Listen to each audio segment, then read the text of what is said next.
Whoa, hey. Cable 2, thank you for the raid. Hey. I'll go ahead and pop back out. How you doing? Hi. Thank you so much. Hope you're having a good. Hope you had a good stream. Welcome. We get an early stream raid. How nice. I gotta get my capture card ready though. I kind of scrambled to get everything ready. Yeah, there we go. That's good. Oh wait, this is a different one. This is like a different one. Happy Star. Oh, it is Star Wars Day. That's right. Oh. Happy to start. May the four still be with you. Okay, that should be good. Can't hear it though, but that's fine. Thank you so much for bringing everyone over. I hope you had a good one. I am troubleshooting because this is what always happens. Monitor off, monitor output. Okay. That's a no. Turn it off and on again. Hi, comic. I always do my secret dirty watching the ad to ensure Hazel Queen goes to the moon. True. Maiden Coin is going all the way to the top. I'm telling you. Oh, shoot. It's not even connected. Oh, this is what happens with Bluetooth. I'm hobbling it. Okay. It's still not on. Okay. Weird. Play TNT next month. Nice. Good stuff. Yeah, okay, I hear it now. Gosh, this menu theme is such a banger. Alright, we're in. We are in, we're live and alive, we are ready to do this thing. So, we are on the third case, the third case of this game. And we finished the investigation portion, which saw, unfortunately, Maya, just as soon as we meet her again, it turns out that she, thanks, comic. I think you're streaming later on too, right? Enjoy the stream. I hope it's a good one. So yeah, Maya Fey unfortunately saw herself accused of murder once again. It does seem sussy, very sussy indeed. And now we're on to the first trial of that very case. So, without further ado, I think we can get going with that.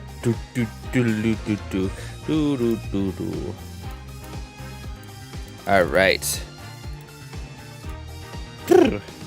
Gosh, I was up so early today. I feel like I'm kind of almost barely a person right now, but you know what? That's okay. I wonder if I actually want that one. I wonder if I actually want this one.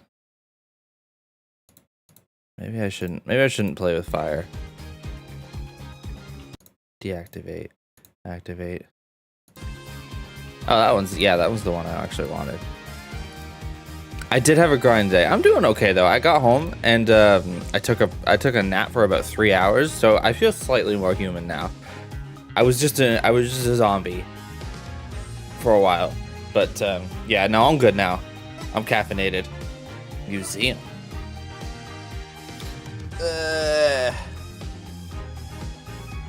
That's okay though. We're gonna have fun. I wanted to make it for today. Let's go ahead and start the trial. Without further ado. Caffeine and post-work now. Yes, exactly. Gotta have it, right? I had one of those Celsius, you know those Celsius energy drinks? Like the caffeinated sparkling water. I had one of those and it kind of got me going for a while today. They're putting caffeine in everything these days. It's so easy to get caffeine delivered to your system nowadays. They got caffeinated sparkling water. They got caffeinated juice. I mean, obviously, they always had caffeinated soda. It was the orange flavor. It was pretty good, actually. I enjoyed it. I would consider buying that again. Although I'm not a big energy drink buyer. I buy them occasionally. Usually I just stick to the Diet Coke. The classic. Can't go wrong with the classic. Anyway. So yeah, it was the it was like the head priest of Kurain who got murdered, and Maya was accused. And of course, in Kurain, it's kind of a kangaroo court. They didn't have defense lawyers for like 20 years or something like that. So it's not looking great. This is not a place you want to get accused of a crime, considering they have basically an 100% conviction rate. Mr. Enemy, rest in peace, King. Oh yeah, I know tons of people who just don't like coffee. That makes total sense. Ba, ba, ba. Oh gosh, I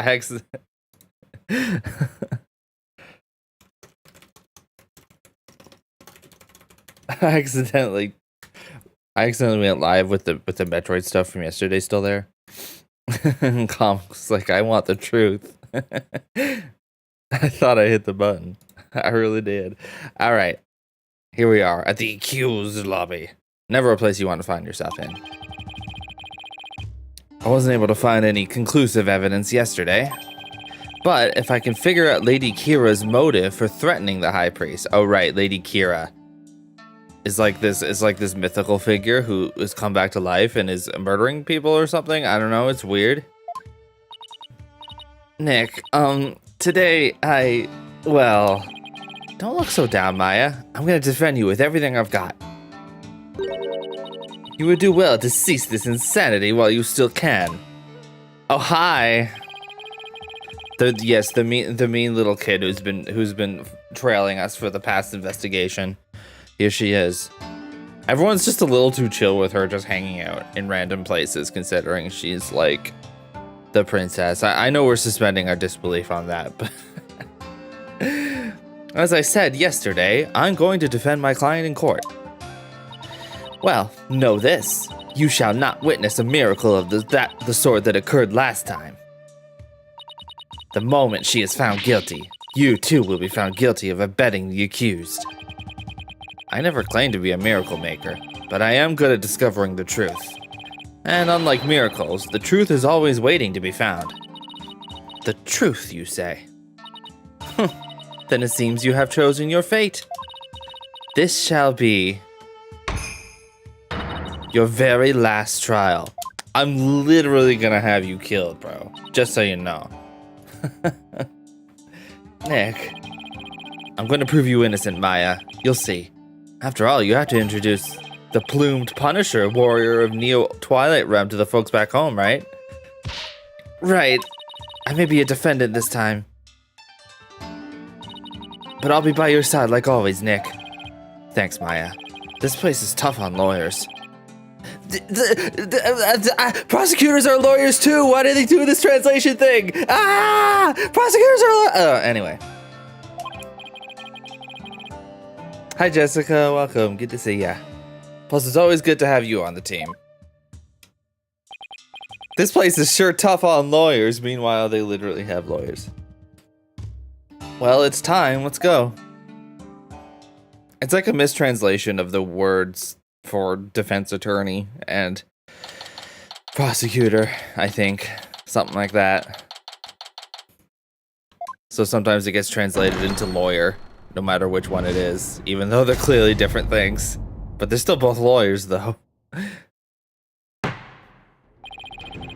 Let the trial of Maya Fey begin. The defense is ready, Your Majesty. Yo, it's the boy! Here he is. Huh?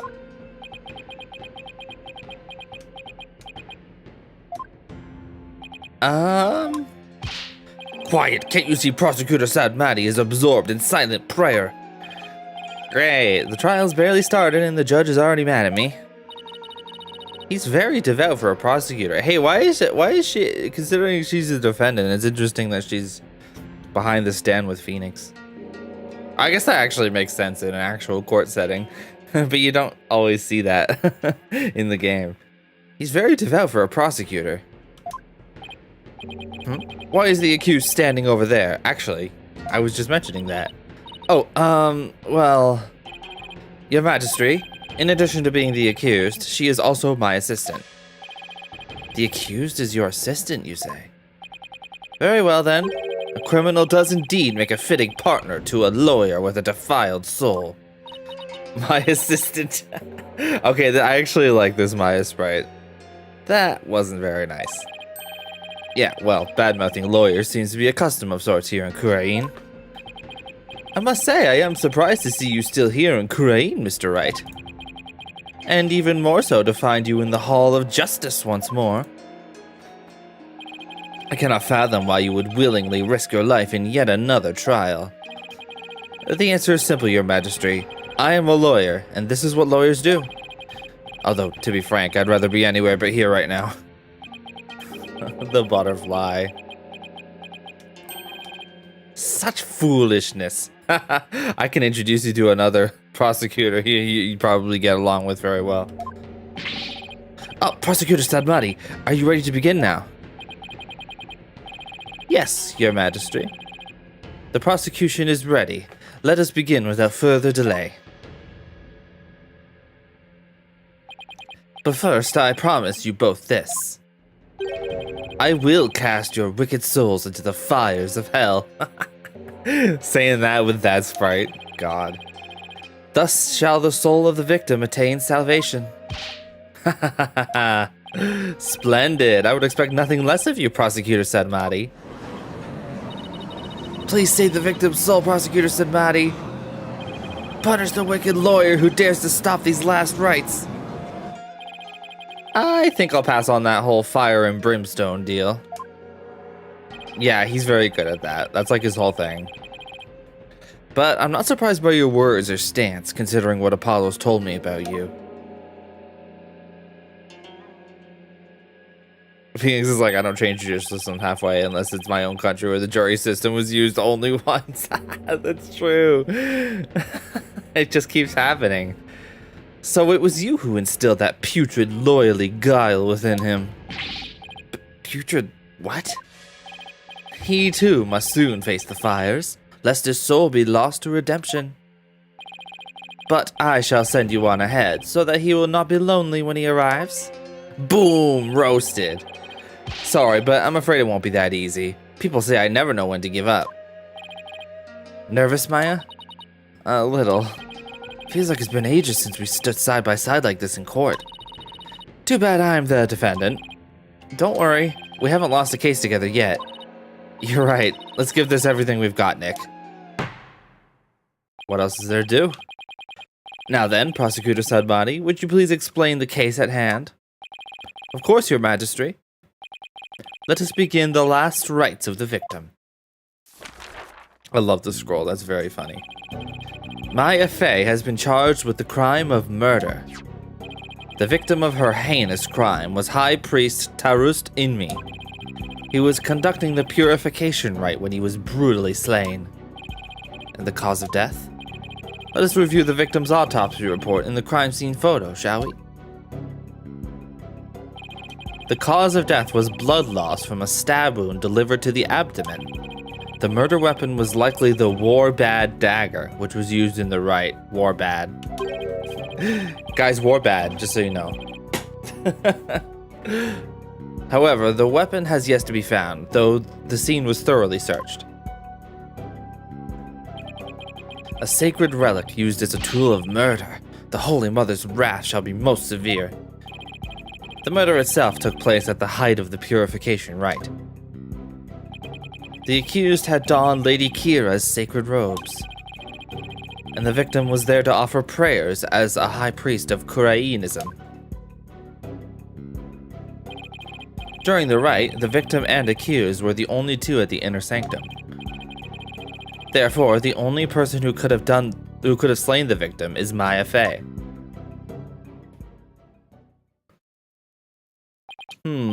I must say, that does cast a great deal of suspicion upon the accused. Indeed. Now then, allow me to submit this diagram of the crime scene as evidence in this case. Haha, where we're going, we don't need evidence. We got this diagram, I'm sure it'll come in handy. In Kurainism, slaying a priest is a sin most grave and dreadful. As such, Mai's soul shall be plunged into the lowest level of hell, the hell of tickling. There she shall be tickled without end for 500 million years. That is a terrible fate indeed. Would the defense care to respond? Here I thought the lowest level of hell was the hell of back pain. I don't remember killing anyone, and I don't have that dagger or anything like it. As my client stated, she has no memory of the event as described by the prosecution. But more importantly, she had no motive to kill the high priest in the first place. Objection.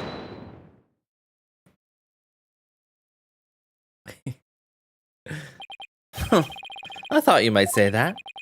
Nevertheless, the meaningless prattle of lawyers is utterly ineffectual here in the Hall of Justice. Bro, you are a lawyer. You are a lawyer. Why do they keep doing this? For all will be made clear by her benevolence, Refa Padma Kurain's insights. So it is, and so it shall be. The divination seance reveals the truth for all to see. Here we go again. Bailiff, please show the royal priestess. Show in the royal priestess. Here she is. The call is exactly, right? It's Princess Refa. Oh, how beautiful her benevolence looks again today. Glory to the Holy Mother for this blessed day.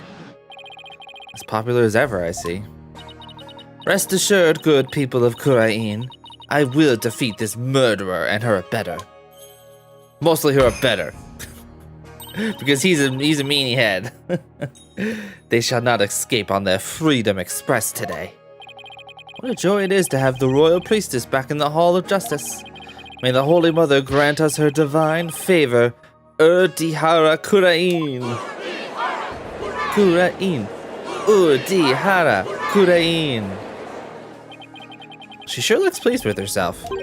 Especially for someone who didn't know what a Freedom Express was until yesterday. Is there something stuck to my face, barbed head? No, nothing, your benevolence. Now then, your benevolence, the divination seance, if you please.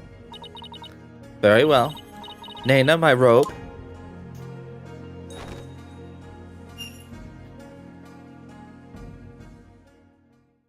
It's happening. God, I forgot about the bells on her wrist. She just jingle jangles every time she walks. We hold this divination seance in your name. Let the eyes of everyone here be clear, and our ears be unstopped. Is this the only voice acting in dance the of game? devotion, guide the victim's soul to me, so that we may receive their final memories in the pool of souls. Yeah, that. Yeah, all that.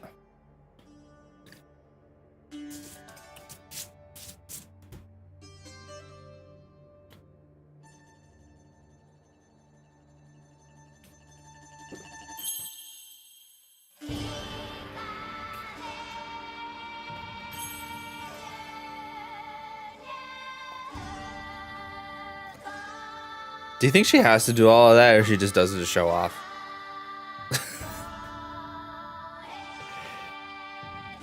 We're not just gonna do this. You're gonna watch my little dance first.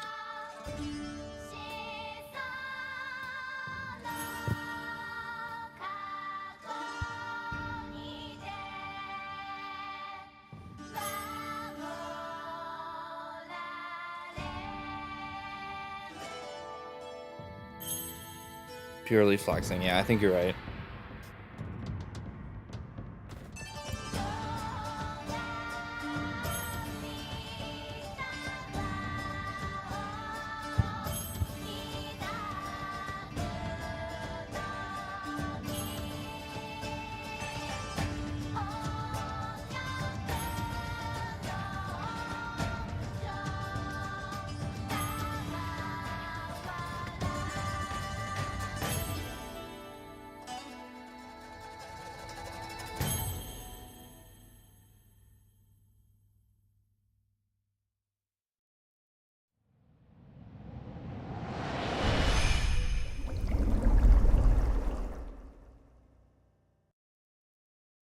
Phew. Oh. That's Amaya. That's the head priest? Possibly? Oh, that looks like another figure, but we can't see who they are.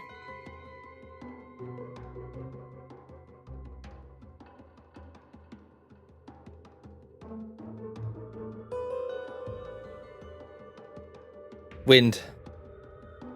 Whoa. Footsteps, incense. Pain.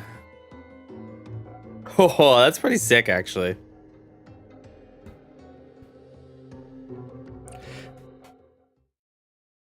I like we have these detailed 3D animations of it.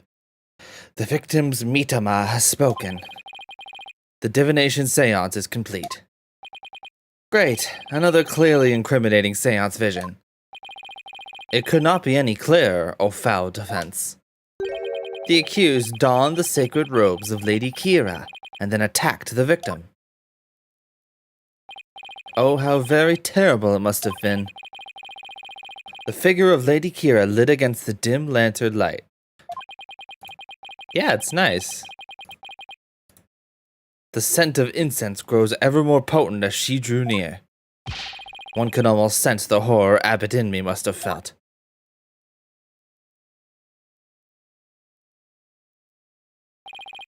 The facts are as presented by her benevolence are indisputable. But that wasn't me. Do something, Nick. I'm working on it. That couldn't have been any clearer. Looks like I'm in for another uphill battle. The accused committed this vile act during our ancient tradition, the purification rite. Come to think of it, the Rite's guide explained the multi-part purification rite in detail. The transformation rite, the high priest reads sculpture, while the priestess dons the robes of Lady Kira. The rite of water, Lady Kira enters the spring, and the high priest purifies her, along with her dagger. The rite of fire, the priestess circles the sacred flames to purify her soul. Indeed. It would seem that the murder occurred during the transformation rite. The rite dictates that the high priest stand in front of the spring. Therefore, the accused must have attacked him from the direction of the broken lantern. Well, Barbed Head? I don't think she's done this right in court before. Would you care to object? Of course, because I know my client is innocent. So say, you truly do not know when you are beaten, do you? I managed to pull it off last time with Albie. I'll just have to do it again. You intend to find fault with her benevolence's insights yet again. It would seem lawyers are pukuna creatures indeed. Stop doing the lawyer thing! Ah! Stop calling them lawyers! What exactly is a pulkunan? Someone who's a real piece of work, so to speak. They can call me anything they want. The only thing I care about is uncovering the truth. So, Barbed Head, are you foolish enough to risk your life for your so-called truth? Because my insights are the truth. To deny them is to willingly dig your own grave. I think it's pretty clear that they often lacked context, though. Here we are, we're doing this mechanic again. The timeline thing. The victim commenced the purification rite by bowing to the lanterns and reading a sutra. As the first part, the transformation rite, ended, he lowered the sutra. Suddenly, he heard the accused approaching footsteps and smelled her incense-laden robes. It was then that the victim felt an intense pain. I believe this is when he was stabbed. As his life's blood spilled over, his vision dimmed, till finally, he passed from our world. That is everything the victim experienced in his final moments. Shows where they were during the rite. Okay. Dressed in the sacred robes of Lady Kira, the accused rushed the victim head-on. The brutal stabbing she perpetrated could not have been any clearer. Yes, it is plain for all to see. No, it wasn't me. A sudden drowsiness came over me during the transformation rite. I didn't even get a chance to put on Lady Kira's robes.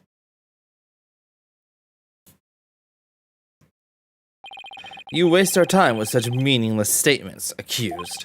You cannot explain the way the truths revealed by the royal priestesses define insight. Oh, how did you end up finding contradictions last time? We just ended up looking on the thing. The deceased's final memories include all 5 senses. Oh, you mean those words that appeared in the Pool of Souls? It looked to me like the bigger the word, the stronger the sensation was to the victim. Yeah, that's how it looked to me too. The sensations themselves are never wrong, only their interpretations. That's why I tried to point out mistakes in Rafa's insights the last time. So there could be contradictions between what Avid in me felt and her insights, huh? You got it, and I'm gonna find them this time too. Should I check how to point out the contradictions? I'm okay, it's just like a timeline. You gotta match up the thingy with the statement. Still, the sensations this time seem to fluctuate more than the ones from Albi's. In which case, I'd better keep an eye on changes in their intensity too. Okay, time to point out the sensations that contradict the insights. Okay, changes in sensations. Let's keep an eye on that. Okay, I think it might be. I remember seeing footsteps. I think that's probably something we should make note of. If there were footsteps off to the other direction.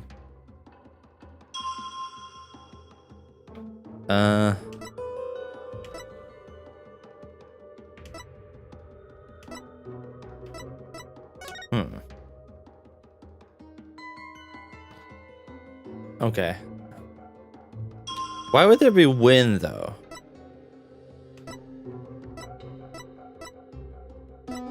Why would there be wind?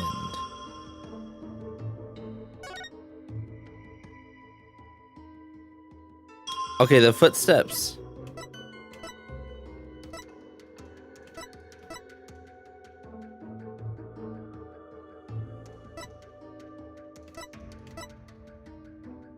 That definitely feels weird, right?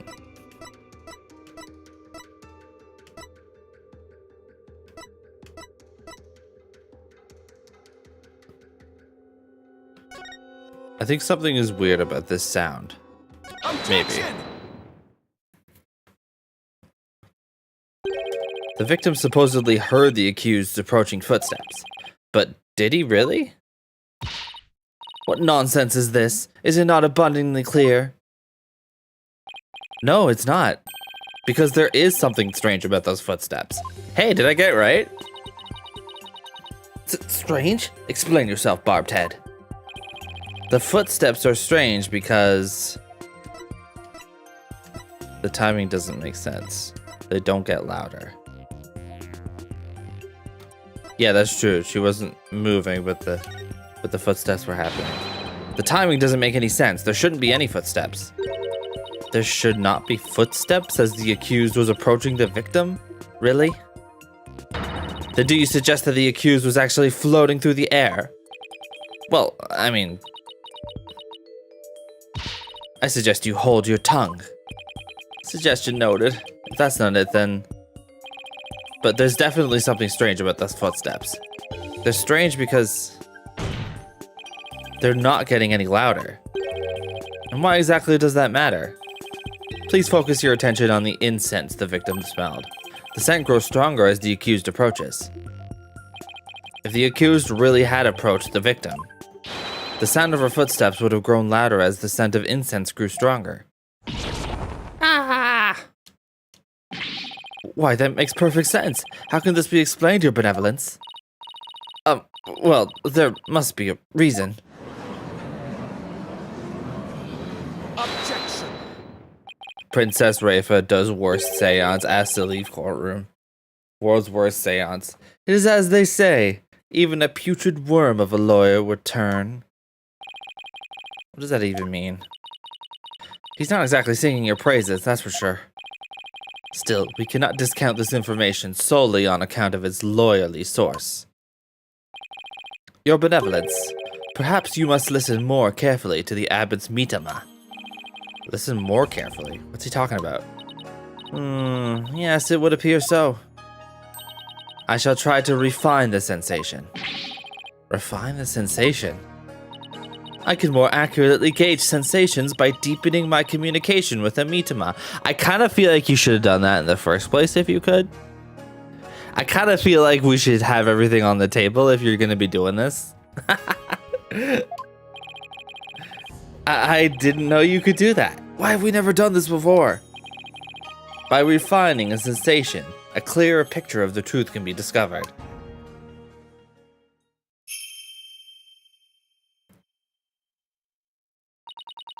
O blessed mitama, I beseech you, hear me now and respond to my call.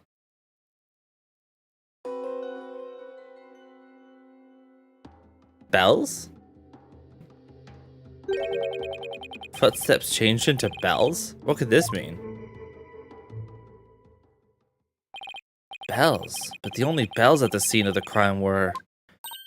Ah, that jingling must have come from Abbot Inme's bells. Yeah, he's got bells on his feet. You mean those big things he had on his ankles? Well, there you have it. The sound of bells was from the high priest's own footsteps. Then that means... If the footsteps belonged to the victim himself, it means it was the victim who was moving, not the accused. Oh. The victim was the one who went running toward the broken lantern from the spring. A far cry from what her benevolence's insight would have us believe. Owned. Based and lawyer-pilled. But why would the victim have approached the accused? Maybe he was trying to defend himself. Please explain. He could have felt threatened by Lady Kira standing there with a dagger. If so, he might have thought to overpower her before she attacked. Still your voices. This is nothing but a theory, and a poor one at that. Be not led astray by this lawyer's obvious postulation. Objection. While his insolence is inexcusable, I would ask that you calm yourself, your benevolence. Is there something you would care to say, Prosecutor Sadmati? Even if it was Abbot Inme who moved, it does not negate the accused's crime. What do you mean? The accused was likely waiting for the high priest to approach. Ah! And as he neared, she plunged the dagger into him. It is as simple as that. Oh, right. It really doesn't change much, does it? Yes, it is as the prosecutor has said. In fact, it is as I meant to say all along as well.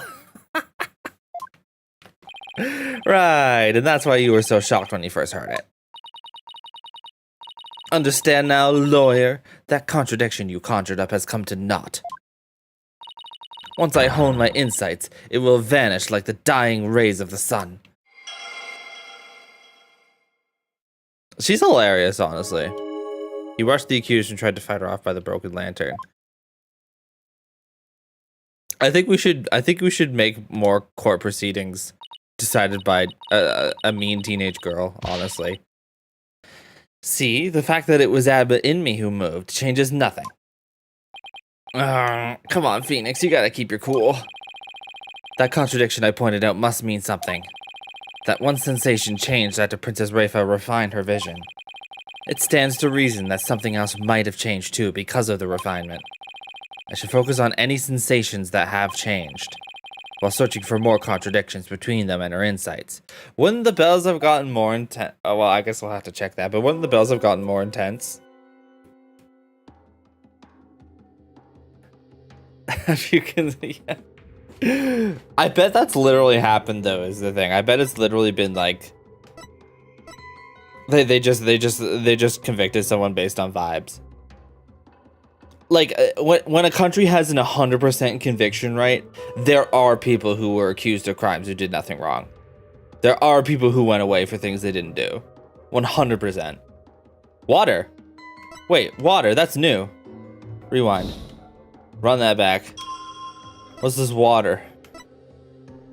I don't think we saw that before.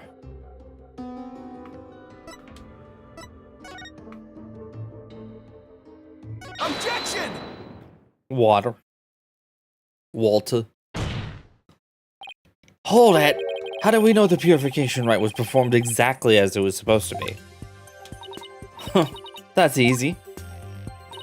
The customs governing the rite are very clear, and Abbot and me would have adhered to them. Maybe normally he would. Is there a Mike 7 TV emote? Well, I mean, there's Kid Named Finger, right? Well, that's strange. Mr. Wright, would you care to explain just what is so strange? Yes, I would ask you to consider the sound of the victim's footsteps.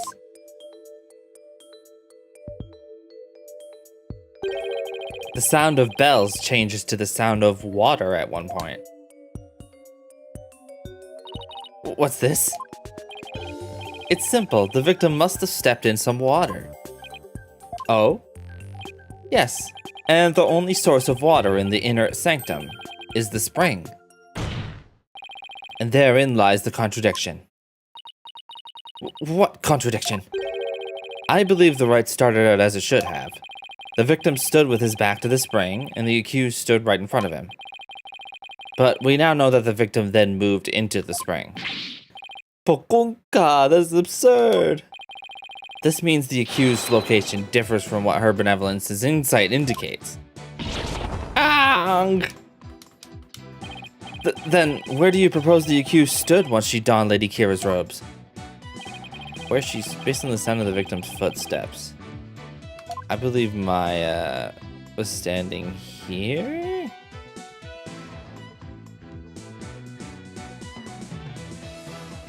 Here? Do you really believe the accused is staying there? Ah, that's probably never. I'm not very good at the orientation thing.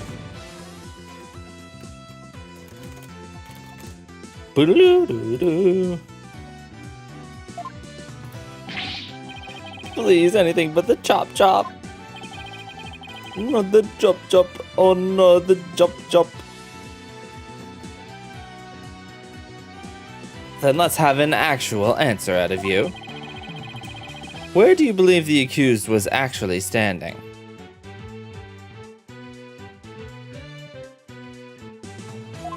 Oh, probably. Wait.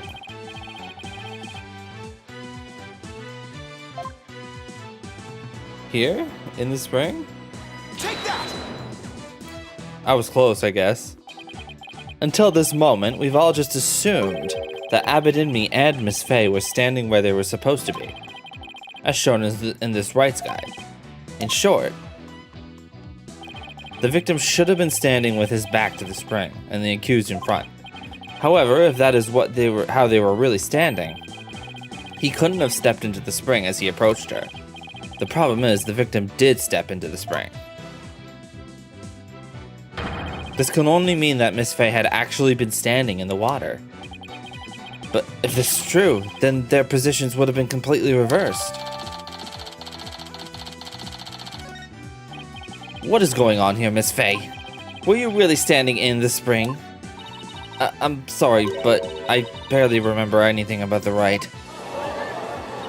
The High Priest would never make such an obvious blunder during a rite. What on earth? Is that even possible? Everyone shut up! Be that as it may, this does not overturn my insights. It doesn't? Let us say the accused was standing in the spring. So what? So what? This completely reverses their positions, is what? That their positions differ from what is customary is rather curious. However, what does that change? It certainly does not erase the accused's brutal crime. I guess you have a point there. You lawyers are an absurd breed. Never thinking ahead, you cling to the first insignificant contradiction you can muster. Sounds like Princess Rafa has a pretty good grasp on what lawyers are all about. Oh, Maya, where would I be without your brutally frank commentary right now?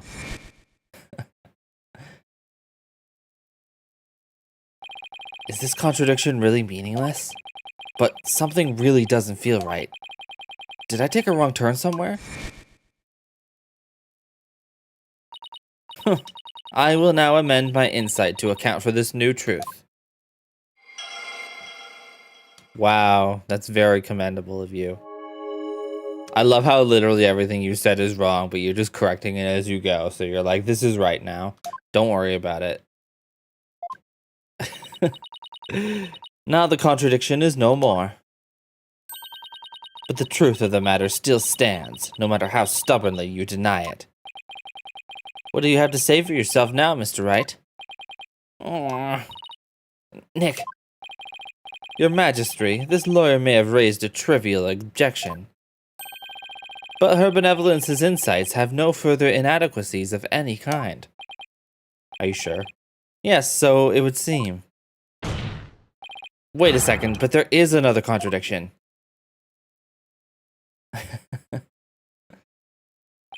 Still you flounder about? Wretched beast. Though you rack that putrid brain of yours, nothing worthwhile will come of it. Maya, please tell me you remember something that might help us out here. Sorry, I really don't remember a thing. But now that the place I was standing in has changed, who knows? That alone may cause a new discrepancy with Princess Rafa's insights. That's right, we now know that Maya was standing in the spring. A major change like that could very well produce a contradiction. I should take another look at the inner sanctum diagram in the court record. Confirm where Maya and Abbott and me were standing, alright? Okay, if the game's telling me to do it, I guess I should do it, right? Okay, Maya was in the spring. Inmi was outside of it, going towards Maya. And somehow Inmi gets killed. And then focus on finding any discrepancies between their positions and the insights. Bowing to the lanterns.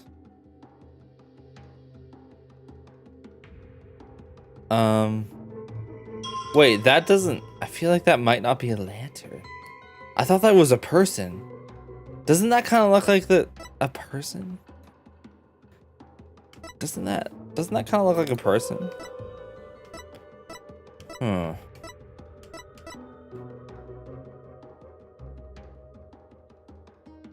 He rushed the accused and tried to fight her off by the springside lantern.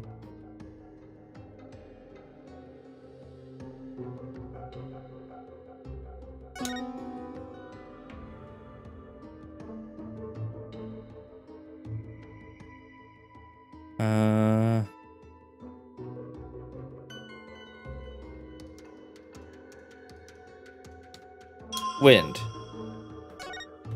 Wind. Wind?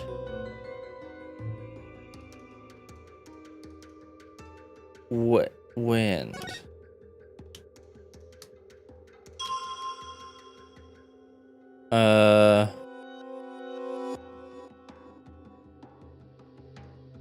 Rewind.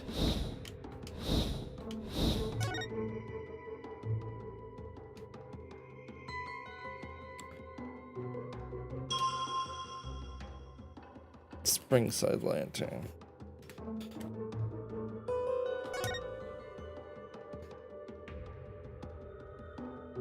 Okay, the wind and the lantern is weird. Like a side profile with a hat and some sort of book. Yeah. I could be wrong, but what's going on with why would there be wind coming from that too? Objection! We need to look into that more. Your benevolence, I found a new contradiction. You did? No doubt it is but another of your vile attempts to slander my insights. Nope, take a good look at what the victim saw. It just might change your mind. The lantern flame behind the accused was flickering. There is nothing unusual about that, especially as the wind had stirred.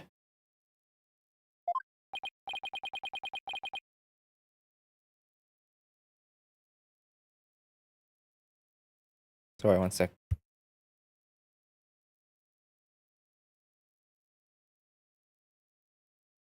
No, that's where you're wrong. If the accused has been standing in the spring, then what you see here should be one of the lanterns flanking the statue.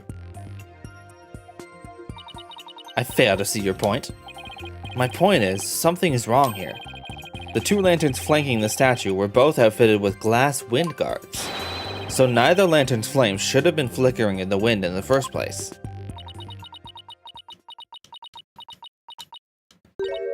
Heh. She seems pretty tickled, Nick. I don't remember saying anything funny. I fail to see what you wish to prove here, but very well. I shall refine the vision and reveal the truth for all to see. I love how that's how she admits she's wrong. I will refine my vision. In other words, I was wrong.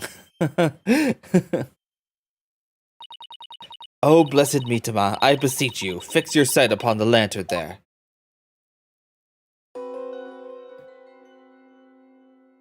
Oh, okay, so it is a lantern. No, I didn't. Heart emoji. Huh? That lantern doesn't have a wind guard on it. We did notice one of them was broken. And rightly so. For the wind guard was removed to reveal the sacred flame within for the rite of fire. Therefore, there is nothing odd about the flame flickering. Say what? But when we searched the crime scene, those lanterns had their wind guards on. That's because the police put them back on, so the police tampered with the crime scene. Is that what you're saying? Is that what you're saying? Is that what you're saying? The sacred flames have burned uninterrupted for hundreds of years, defense. We could not risk them being extinguished, even during an investigation. That would never fly back home. Well, Barbed Head, are you done quibbling? If so, then it is time to bow down before the testimony of the Mitama. Nick, don't worry, Maya. I'm just getting started. Alright, let's go over everything we know so far. Maya was wearing Lady Kira's robes and standing in the spring. The High Priest is thought to have been moving toward her, so I should look for sensations that stand in contradiction to this arrangement. I won't give up. I'm going to find a contradiction that will undermine the accusation against Maya.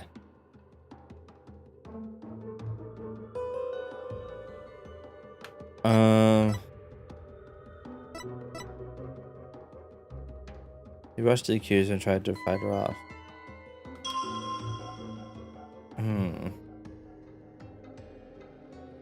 Wait. Oh, my brain is having a thought. Okay, so, it should have been the broken lantern. No, wait, maybe not. What? No, if that lantern is, no, that lantern is broken. So that is the broken lantern. There's only one, right? Objection!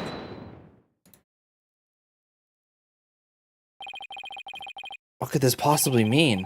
That lantern clearly contradicts the insight. But this contradiction will overturn the entire case I've been building. Are you alright, Mr. Wright? One minute you shout out and in the next you fall silent. Perhaps it is like the bellow of one who is barreling down a hill with no way of stopping. Is that not right, Prosecutor Sadmati?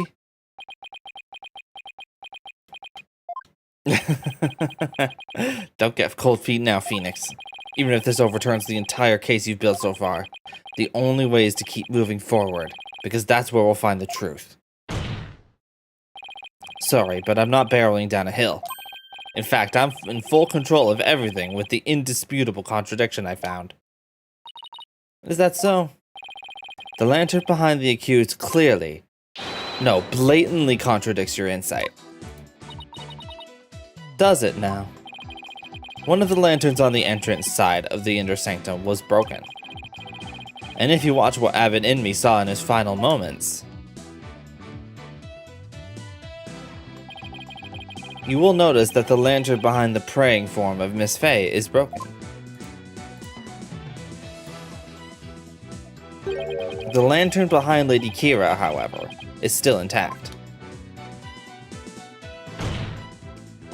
In short, we are seeing two different lanterns in this seance vision. How could this be? And even if it were so, how would that contradict my insights? Let me start by saying the claim I'm about to raise will overturn the case I've built thus far. Will the defense please explain himself? Based on the broken lantern, we can tell the lantern positions, right? Well, no, we can tell their positions. I mean, both, honestly. Where the accused and the victim were standing. But did you not just finish asserting that the accused was standing somewhere else? I did, and I built my argument on that faulty premise. But thankfully, it has led us here, to the actual spot where Maya Fey was standing. Whoa! Whoa!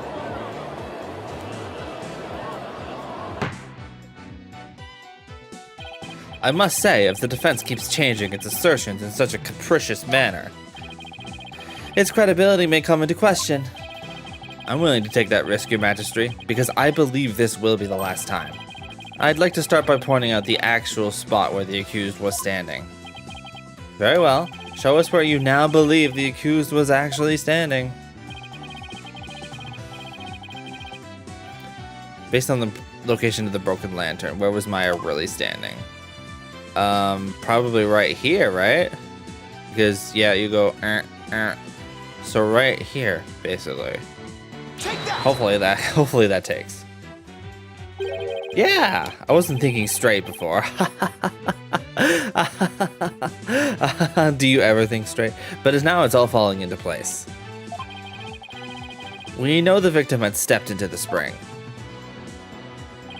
That means Maya Fey had to have been standing in the water as he approached. However, his memory, which has only now become clear, reveals that Miss Fey was standing by the side of the broken lantern. In other words, she was standing where she was supposed to be according to custom. Does that not bring us back to the very beginning? No. This is where things take a different turn, and I mean that literally. The victim had to have been moving towards the spring. That means that while he was moving, he had his back turned toward the accused. What's this? Do you mean to say the victim turned around during the rite? But such an image appears nowhere in the seance vision. Actually, it does appear. It's just that no one noticed until now. No one noticed? How could no one have noticed something so big? How could this not have been noticed when literally everything she said has been wrong so far? There was a moment where the scripture the victim was holding was all we could see. Thanks to that, none of us could tell that he was, in fact, turning around in that moment. Oh! Nice. Objection. If it is as the defense asserts, then her benevolence's insights no longer make sense. I'm glad you're keeping up. How do you intend to explain that? Objection. I don't need to explain anything, because it's just as you said, Prosecutor Sadmati. Her benevolence's insights don't make any sense because they contain a huge error. Such insolence! I love that pan around whenever she's wrong about something. She's so embarrassed. A huge error, you say? Do explain. The huge error is the order of the rites, the number of people here, the crime scene. The number of people... Oh, remember this? Remember how we were talking about how that might have been a person? There was another person. I believe this is what happened at the scene of the crime. The victim was reading a sutra when suddenly he sensed someone behind him. He immediately looked back to see someone dressed as Lady Kira standing there. Wishing to see who it was, he approached the robed figure. That's when he was stabbed. This cannot be. Oh, but it can, and it is. The insight standing the accused stabbed the victim is wrong. And that is the real truth lying behind this testimony of the dead.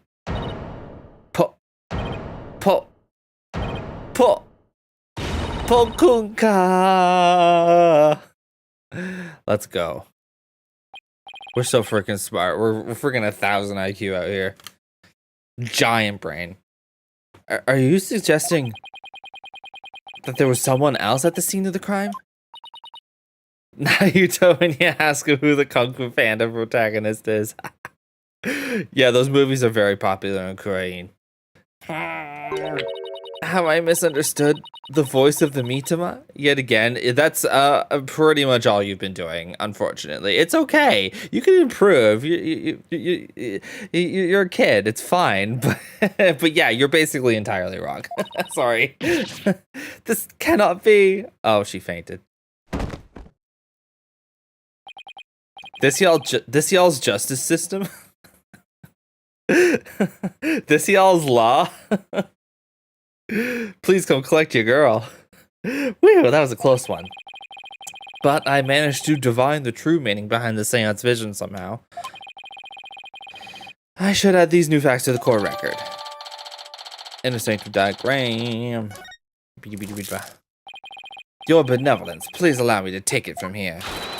I will overturn the brash accusations of this faithless, putrid-minded lawyer.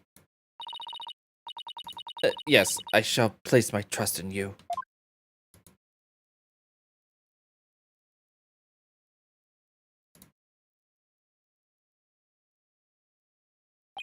Are you sure about this, Prosecutor Sadmari? My work as an international prosecutor has taken me to courtrooms around the world. And in that time, I have learned to perform last rites for souls in trials lacking a seance. Okay, but who else does the seance thing? That's all fine and good, but most legal systems don't work like this. Yes, of course, forgive my ludicrous inquiry. Moreover, I have with me a forensic investigator from overseas, Emma. I will show you all the most magnificent last rites ever seen. I guess he really does think highly of Emma and her forensic expertise. I'm impressed that he's come to understand their value. Then again, he is an international prosecutor who solved tough cases around the world. Time to hunker down, huh? Now then, let us continue with today's proceedings. Could the defense please tell us who the third party dressed as Lady Kira was? Your new claim has negated the insights of the royal priestess, so I trust you have some evidence to support it, correct? Yes, of course. This third party must have really wanted to kill the high priest. I might be able to identify who it was if I had evidence of their murderous intent. Well, we're waiting, Mr. Rite. The evidence that can reveal the identity of the third party is this. Could it be the bloodstained letter? Or there's a warning. This. Yeah, the warning. Take that! It's that. 3 days before the purification rite, the victim received a warning letter from an unidentified individual. Haha! These people have never seen when we're sitting on evidence until the last moment. Whoever sent it clearly meant to threaten the high priest. The letter said, "Do not perform the rite." But the rite went on as scheduled. I believe that is why the high priest was murdered. Who do you suppose sent that letter? A person with something to hide. The rebel hunter disguised as Lady Kira herself. Whoa, that's crazy.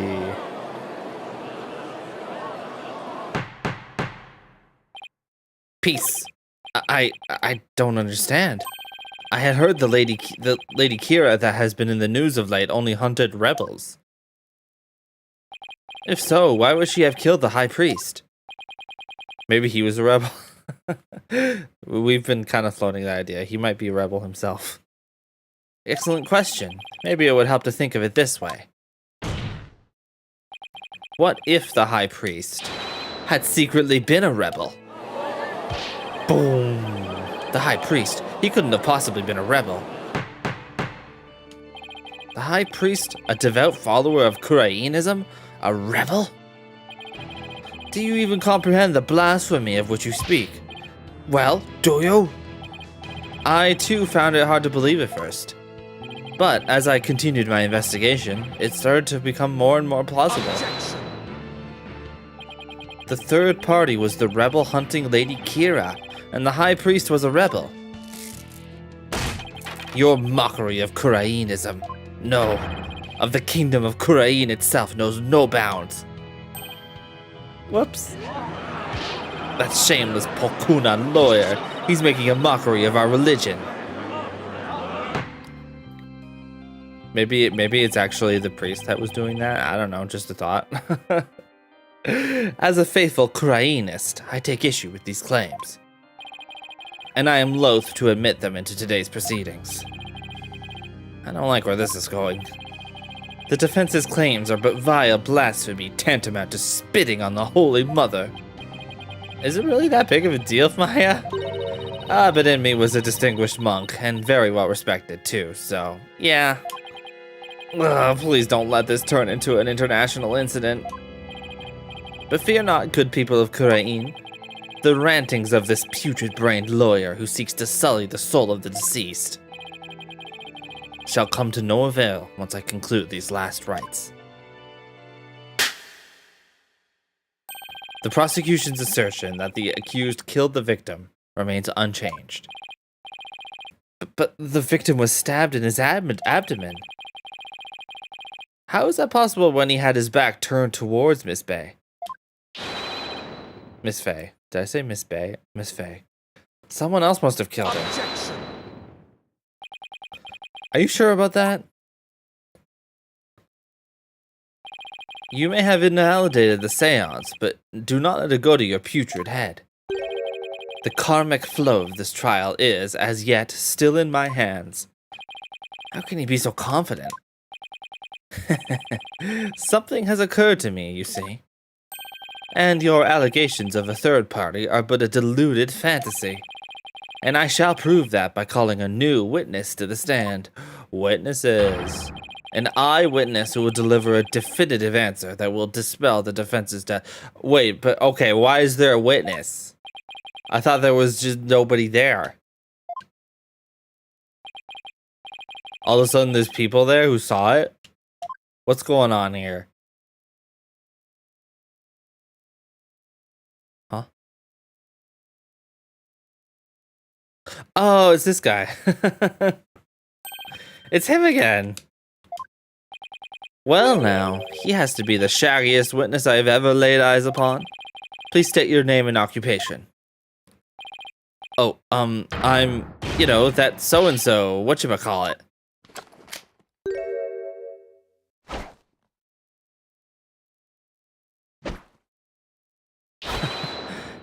Anonymous? TBD. At least that's what they've been calling me. TBD? As in to be determined? Can't you just tell us your real name? The witness has suffered a blow to the head, rendering him amnesiac. Therefore, I named him Anonymous TBD in my report, but he thinks TBD is part of his name. Objection! That's pretty funny, actually. You're letting an amnesiac testify? Have no fear. I have already questioned him at length. While it is true he has utterly forgotten his name and past, his memory of what he witnessed is still very much intact. Considering the dearth of information, any new knowledge may be of help. Therefore, I will permit his testimony. Now, Mr. Emus, please tell us what you saw.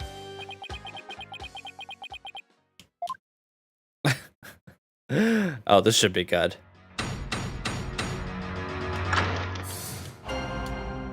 What could you possibly have seen? The night of the murder. That night, I was up at the top of Mount Pony Pony, the mountain next to the inner sanctum. I hate crowds, so I climbed up there to pray in peace. I know it's a no-no, but since there was no one around, I used my binoculars to spy on the right of the inner sanctum. That's when I saw the accused stab the high priest with the dagger. I don't know about all that. There's no way you saw Miss Faye stab the victim with a dagger. I swear I don't know what he's talking about. Or don't remember at any rate. Mount Pony Pony, the beautiful mountain that is also known as the Little Sanctum.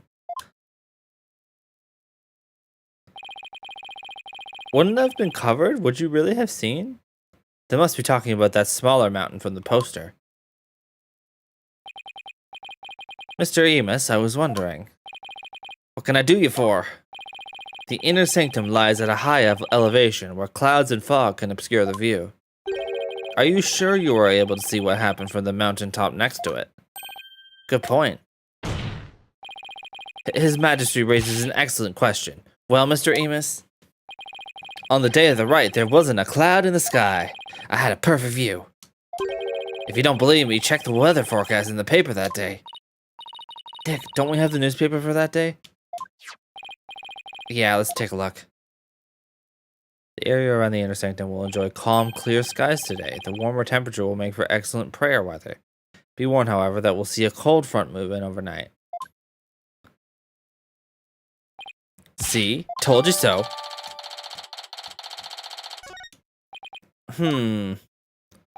Well, it would appear the witness has offered testimony worth hearing. Mr. Emus, I too have a question for you. Didn't he already question the witness? Well, that's what I'm here for, right? Shoot. How was the accused holding the dagger? Was she holding it underhanded, its blade protruding from the bottom of her hand?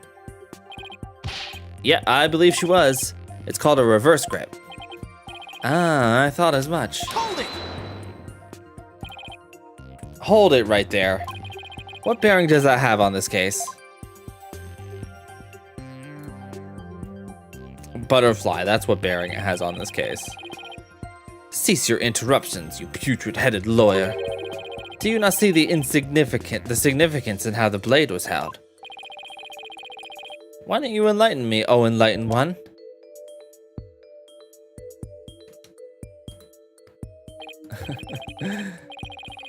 Pfft, I knew you were a fool. I can already picture you in your next life. Next life? Yes, after your soul rise for centuries in the pits of hell. You shall be reborn as a witless sea urchin with barbs limited to your posterior. You shall live a short, inconsequential life, only to be brutally devoured by a sea otter. That was a bit excessive. I simply asked what the dagger grip had to do with the case. Now pay attention. How the accused held the dagger is of vital importance. With such information, we can infer exactly what actions she took. You were saying that the victim was killed while he had his back to the accused. Is that correct? Yes. As such, the accused's dagger grip tells us something very important. The accused approached the victim from behind, swung her arms around him, and plunged the dagger deep into his abdomen using a reverse grip. What? Thus, Mr. Emus's testimony clears up any doubts that might remain. And it coincides with her benevolence's insights as well. This is a disaster. I thought I'd blown those insights out of the water, but now they're back to haunt me.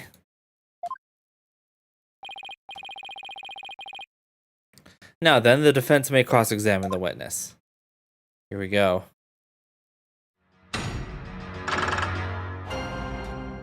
Okay, we're gonna press it. We're gonna pound it. I was over the top of Mount Pony, and blah, blah, blah, blah. Hold it! Are you sure you're not mistaken, Mr. Emus? Was it really Mount Pony Pony that you climbed? Oh, I'm sure of it. It was a really pony-ish mountain. What does that even mean? You know, now that I think about it, it was a mighty fine view. I hate crowds, so I climbed up there to pray in peace. Hold it! If you hate crowds, why bother climbing to the top? Couldn't you have just as easily prayed at the bottom of Mount Pony Pony? Wrong, bucko. This is a once-a-year epic event. I wanted to pray as close to the actual thing as possible. If you're so gung-ho about it, why didn't you go pray at the Plaza of Devotion?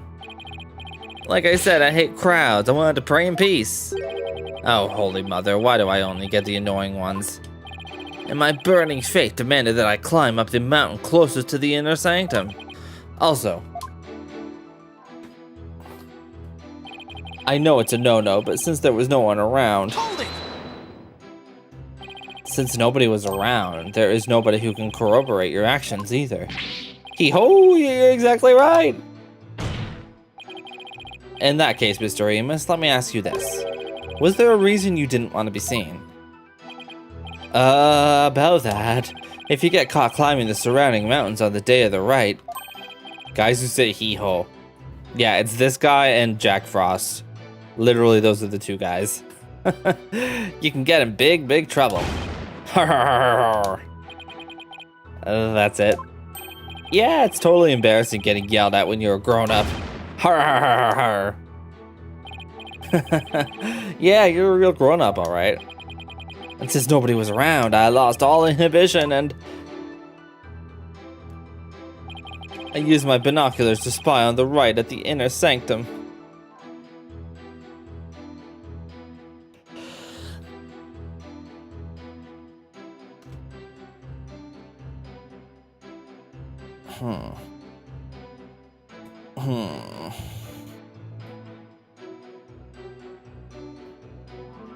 Boop, boop, boop, boop, boop. And, yeah,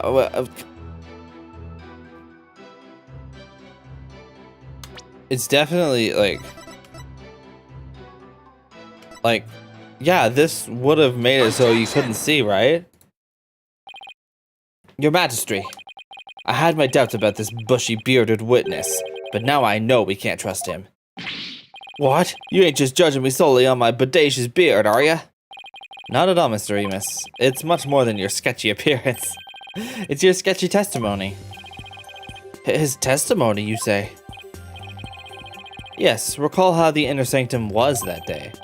Specifically that it was completely enclosed by the ritual curtain. Why yes, I believe you're right. The curtain would have completely blocked the witness's view from Mount Pony Pony. Therefore, he couldn't have possibly seen the murder happen. Hoo-ha! Guys who say hoo-ha. Mr. Remus, have you been knowingly making false statements to this court? You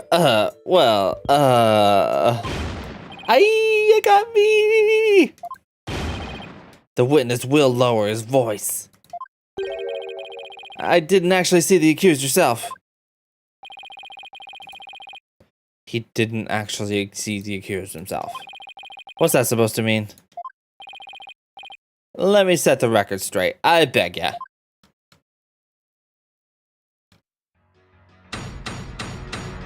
You probably shouldn't have done that in the first place, but alright. I'll let him cook. I saw their shadowy silhouettes projected against the ritual curtain. The figures were created by the light of the full moon on that clear and still night. She was just a shadow, but I could tell it was the accused, reverse gripping that dagger.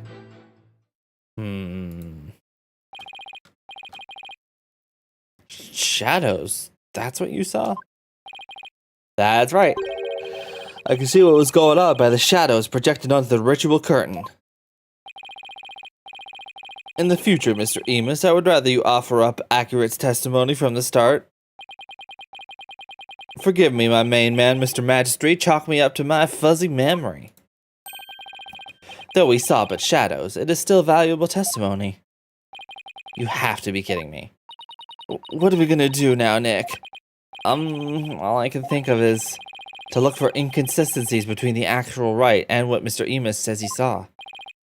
Now then, the defense may cross-examine the witness once more.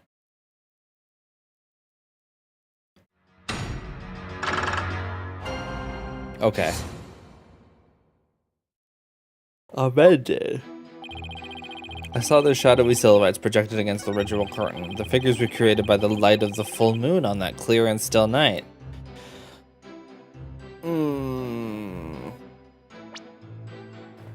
Let's look at this. So... Rite's Guide.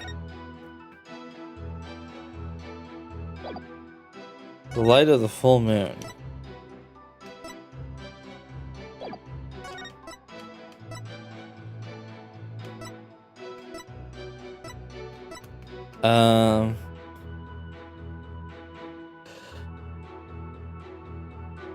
But the moon would have been directly over the summit of Mount Pony Pony. Oh, we pounded it. Oh, we did it. You saw silhouettes projected by the moonlight? Sorry, but that's just not possible.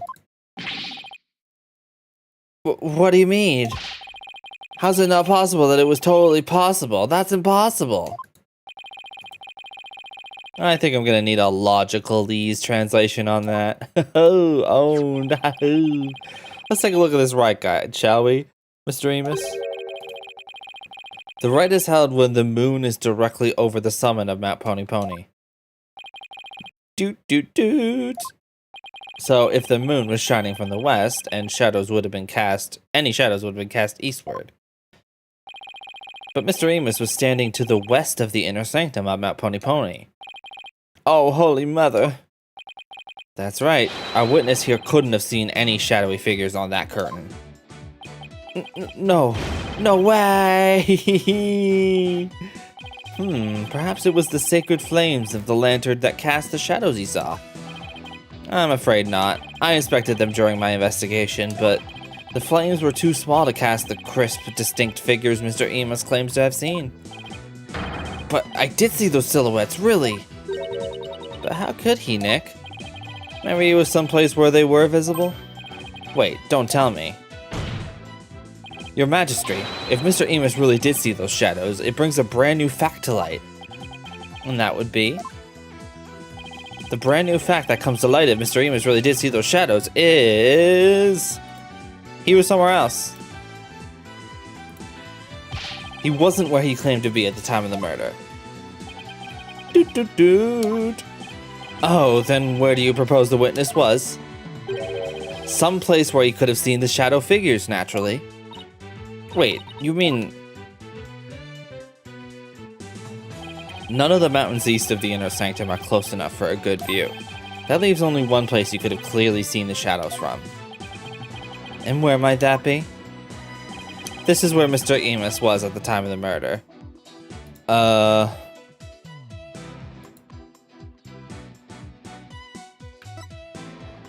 inner sanctum?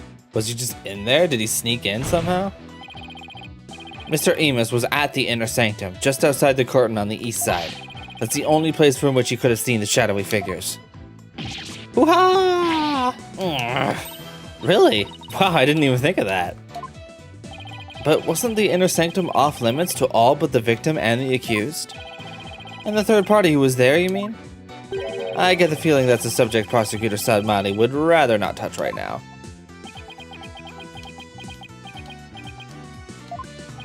Ah, you mean... That's right, this witness was at the scene of the crime, which means he is the mysterious third party we saw during the divination seance. He could be the one who dressed as Lady Kira and killed the High Priest. Googa! What? Googa? What kind of sound is that? No one but the two participants were allowed anywhere near the inner sanctum, and the only way up there are the stairs that start down at the Plaza of Devotion. So tell me, how do you propose the witness entered that sacred space? Oh, he must have, hadn't thought that far ahead. The sanctum has sheer cliffs on 3 sides and a steep, towering rock face on the other. No one could have made it there by climbing the faces of those cliffs. His Majesty speaks true. To say Mr. Emus was at such an inaccessible location is but a bid to tarnish his credibility.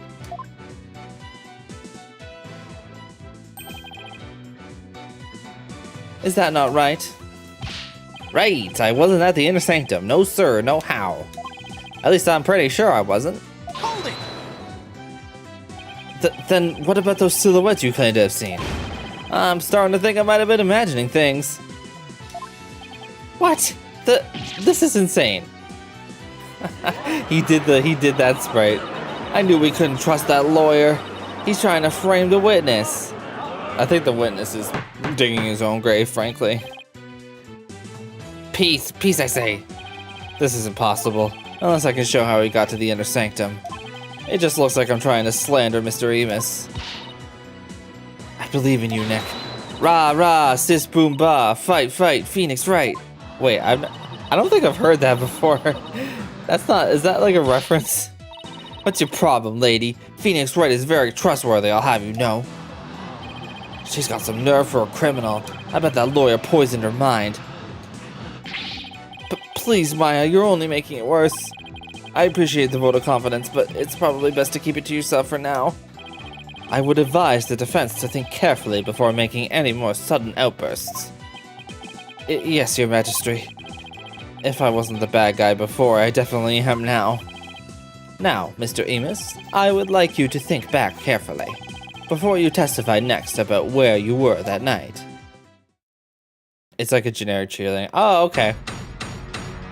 That's like a very American culture thing, I feel like. I didn't really we didn't really have cheerleaders when I went to school. That wasn't really much of a thing. I wasn't at the inner sanctum. Cheerleaders were just a thing I saw on TV, basically. I was never at the inner sanctum, I tell ya. That much I'm sure of, even with the fuzzy memory. Besides, it would have been impossible to get there in the first place. Boy, you lawyers sure are scary. I guess it might have been impossible for him to get to the inner sanctum like he claims, but... Now, will you desist in trying to frame this innocent witness? This witness is clearly neurodivergent. I should thank you not to harangue him. Mr. Wright, is it not time to end these cross-examinations? We had a cheer and a separate palm squad. Cheer was gymnastics, palm was more dance. Okay, that makes sense. That sounds about right. I just don't think that was ever a thing. I mean, obviously, like, sports are huge in high school and college in the States. Like, those games really raise the roof, especially like the college games, right? He's neurodivergent and a lawyer. No, I meant the witness. But yeah, that too.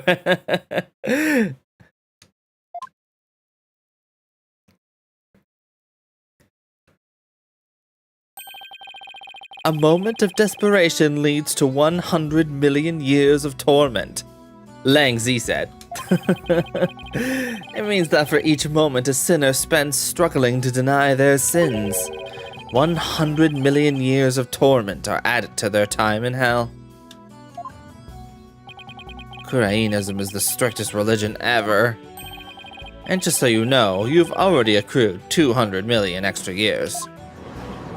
Plus the 5 they started with, that's 700 million years of torment. Sure, what's another 2 million, give or take? Well, it's a big deal to me. I can't keep saying the witness was there at the inner sanctum if I can't prove it. The problem is, how am I going to do that?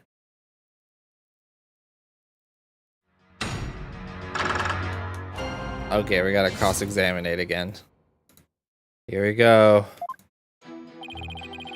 I was never at the inner sanctum, I tell ya. Hold it! Are you sure you weren't there? All I'm sure of is that you're deeply skeptical. Hey, Mr. Prosecutor, are all lawyers always like this? Most certainly. Even though I am a lawyer myself, and this is clearly a mistranslation, I don't know why we keep doing this. They always try to pin crimes on innocent witnesses without any proof whatsoever. They are no better than bacteria or viruses. Yikes, you mean he's contagious? He's gonna give me lawyeritis. He got you there, buddy. Okay, this is getting ridiculous. They just keep doing this. I don't know why in this case they decided to start doing that. Whew, that was a close one. Bro's eating lizards. He almost put me there at the scene of the crime when I wasn't even there. A little lizard snack for you. That much I'm sure of, even with the fuzzy memory. You just said your memory was fuzzy. I sure did. What's the big deal? I don't know why I started doing a Texas accent. I'll tell you what. Your testimony isn't very credible if your memory of the events is fuzzy. Oh, no worries there. My memory may be fuzzy, but I'm very clear on one thing. Here we go again. If you ask me whether or not I remembered what I did that night, I'd say I do. Does that use the same Emma Snacky's crunch soundbite? Oh, I think so. Yeah, man, those must be really crunchy lizards. I wish chocolate snackies were a real snack. I want to eat them so bad. In short, you are confident that your testimony is true. Is that correct, Mr. Emus? Har har har har har, exactly. Guess you don't have to be a judge for nothing. So, in closing, I can clearly say that I was totally not there. Beautiful, love it, great. Besides, it would have been impossible to get there in the first place. Hold up, what? I wonder if it was really impossible for you to get to the inner sanctum. If you have something to say, just say it. Couldn't there have been another way to get there? A way that wouldn't attract attention? No, there isn't. Which means there is. Perhaps the defense would share its theory with us? I don't even have a wild guess, let alone a theory, though. Time to reach into my bag of bluffs. To reach the inner sanctum without attracting any attention, he fell from the sky.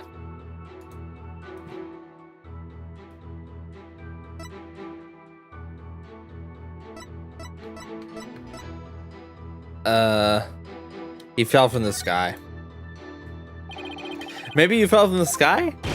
The lawyer thinks he's a comedian now.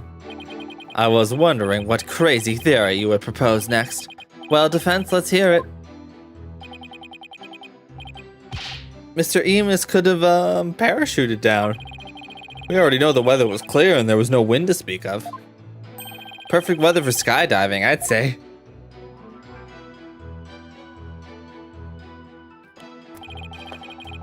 Now that you have been backed into a corner, your delusions grow ever more delusional. The inner sanctum is on a tiny ledge atop a sheer cliff over 2,000 meters tall. One misstep and a skydiver would soon find themselves in the Twilight Realm. Maybe he's just really good at it. I mean, he lost his memory. We have no idea what kind of person he was before then, right?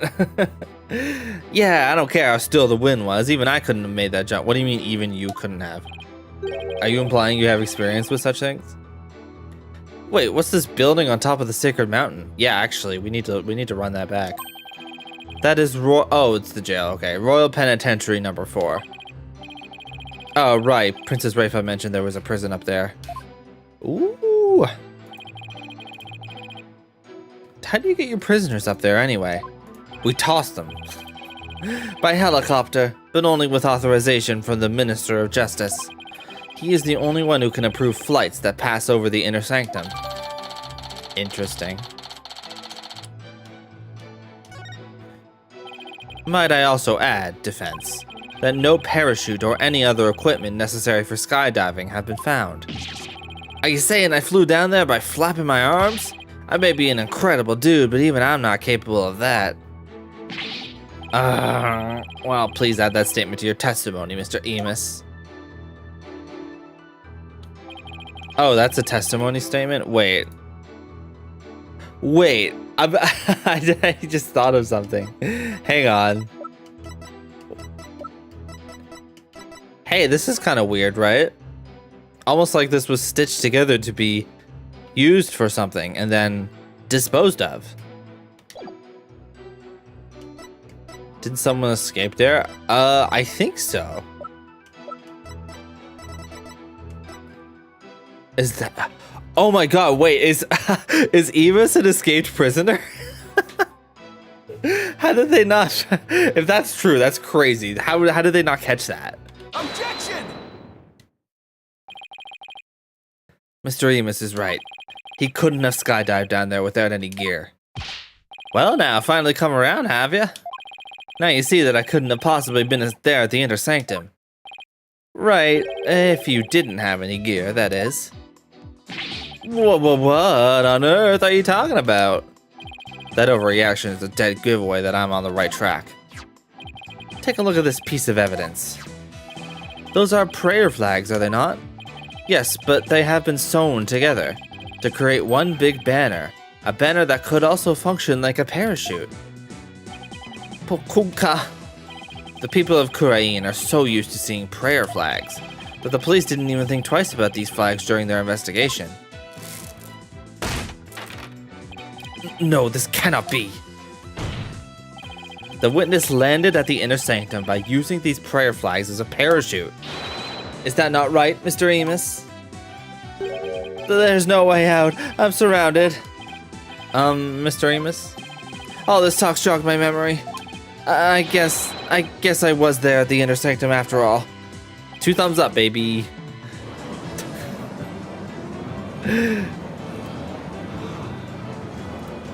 He did it. Honestly, I feel like I want to make an exception because he's very polite. Just let him escape from prison. He did it.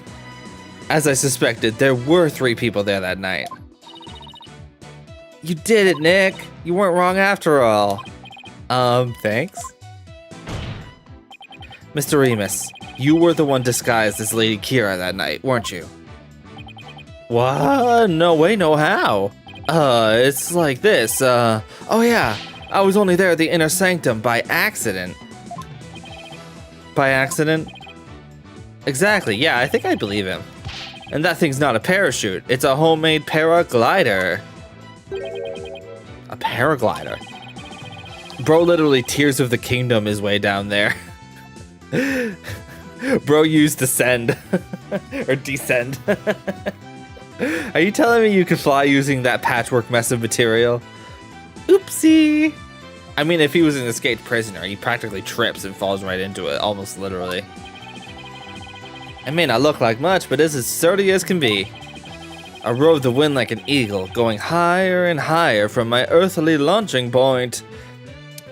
Hey, real quick, I'll be right back. Just give me a minute. Yow.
Hey, sorry about that.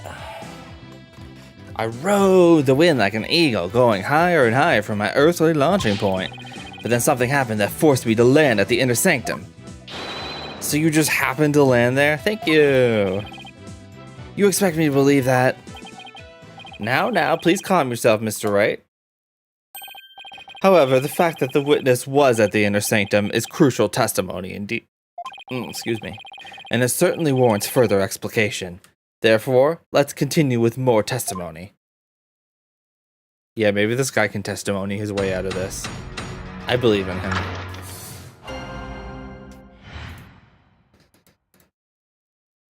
Why I was at the inner sanctum. That evening, I was enjoying a trek through the night sky with my homemade paraglider. But just as Mount Pony Pony was drawing near, something terrible happened. An accident forced me to make an emergency landing at the inner sanctum. As I landed, I banged my head, causing me to lose my memory. So you see, I ended up at the inner sanctum purely by accident. Honestly, I believe him. Mr. Remus, you failed to mention any of this during your pre-trial questioning. Can't be helped, I mean, I'm just remembering it now. Continue such slipshod testimony, and you will be cast into the hell of hangnails. Oh man, that's hell indeed. Where you shall have hangnails grown and ripped out for 800 billion years. Oh, that's pretty bad. Hoo-ha! I think I'll pass on that. Looks like that cop prosecutor Sadmati's off guard. This is my chance to rip his case to shreds. Yeah. Okay. We're just gonna pound it again.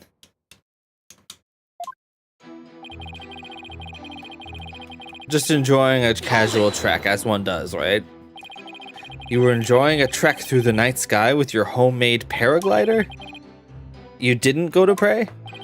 A devout Kurainist like me can pray anywhere, even while flying through the sky. But I wouldn't recommend you try it. You're bound to end up dead. Har har har har. A paraglider? I didn't see anything like that.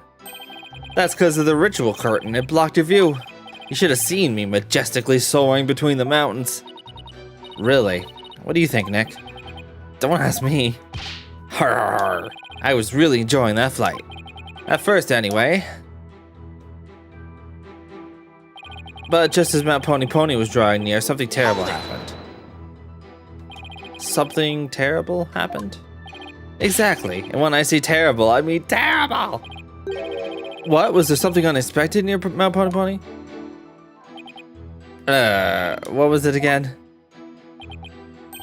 Wait, you don't remember? Let's just say it was terrible. An accident forced me to make an emergency landing at the inner sanctum. What exactly was this accident you had? Good question. Now, what was it again? Wind? Oh yeah, it was the wind. I think he's lying. And not just any wind, but a sudden gale force wind. Maybe lose control. I don't know about that. I think he's lying, unfortunately. The wind was strong enough to make you lose control? Yeah, got that right. Okay then, please add that to your testimony. Okay, so we're obviously gonna call him out on that, right? Ooh. No freaking wind. Nothing. Objection! We have a saying in my country, Mr. Emus. From one lie sprouts another. Huh? What's that supposed to mean? It means someone caught lying will lie again in an attempt to conceal their first lie. In other words, this current testimony is just a blatant lie you're telling to cover your tracks. What did you just say? You claimed gale force winds caused you to lose control. But this newspaper has the weather report for the day of the murder. It says the area around the inner sanctum will enjoy calm, clear skies today. Why, I do believe it does say that. From one lie sprouts another. That makes sense, but is it really a saying back home? I've never heard of it. Yeah, same. I think he made that up. For real. That was pretty good. That's kind of a hard line, honestly. That's kind of a bar. Your Majesty, the witness's testimony contains another flaw, one that's even more fatal to his cause. More fatal, you say? The defense will explain himself at once. Mr. Emus claims he was flying up around the inner sanctum with his paraglider. But it would have been impossible to get all the way up there without any wind. Why, yes, I believe you're right. But we know the witness was at the inner sanctum, so... Mr. Emus, how did you get there, and from where?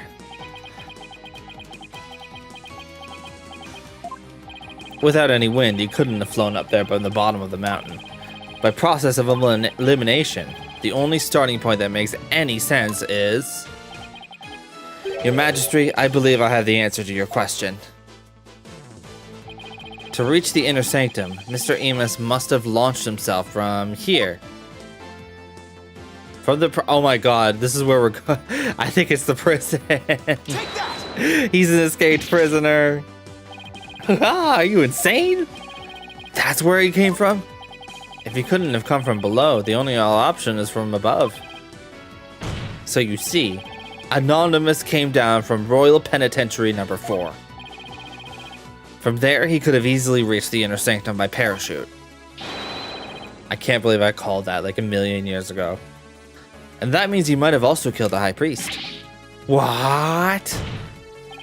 Mr. Remus, were you the third party at the inner sanctum? And the one behind the warning to halt the Rite that the victim received? Was it you we saw in his final memory? Are you the rebel hunter, Lady Kira? Ooh-ha!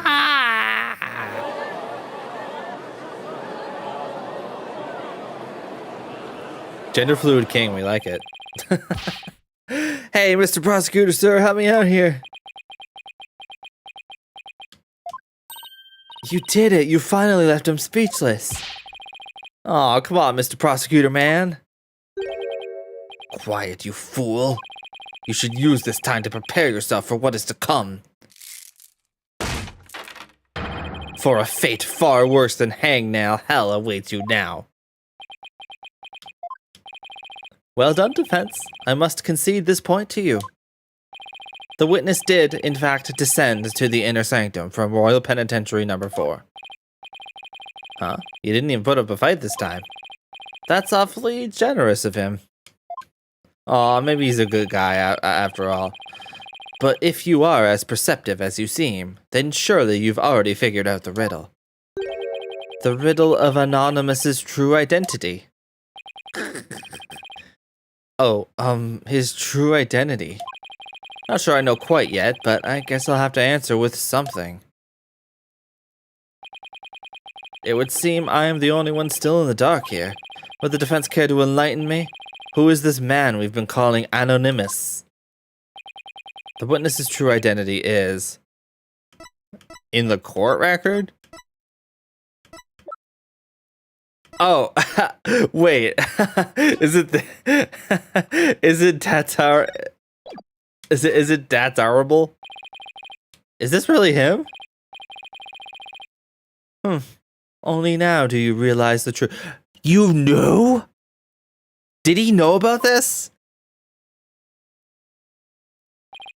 Well, please do share with us your belated insight. What's wrong, Nick? Why are you holding back? Because this isn't going to be very helpful to our case. Really? Are you sure? Unfortunately, I've got no other choice. That scruffy beard and shaggy mane completely threw me off. But it's all becoming clear now. The nighttime base jump from the mountaintop prison. The precision landing at the inner sanctum using only a homemade parachute.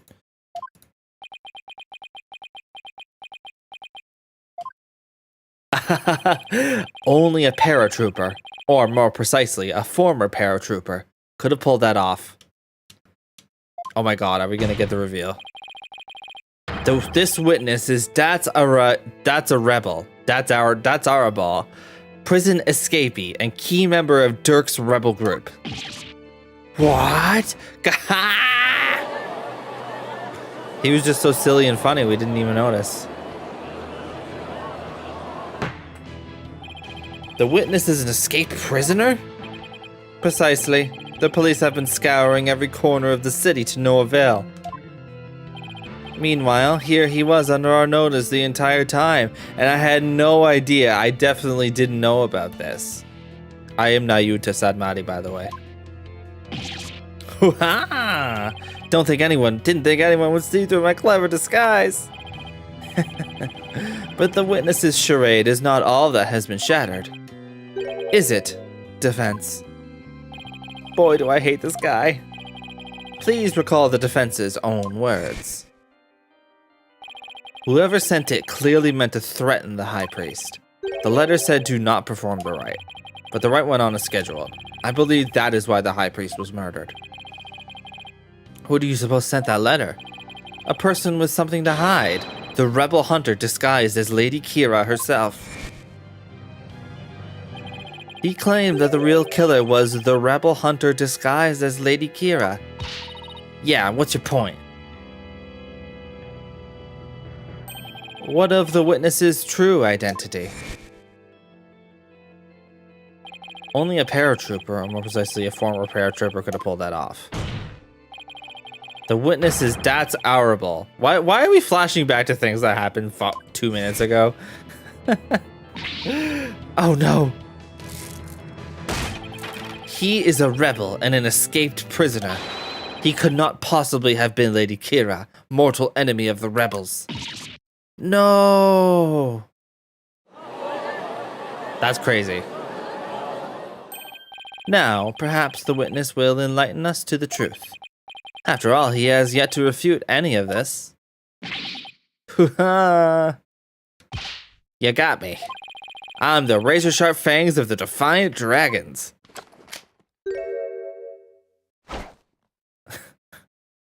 Wait, is that the Defiant Dragon?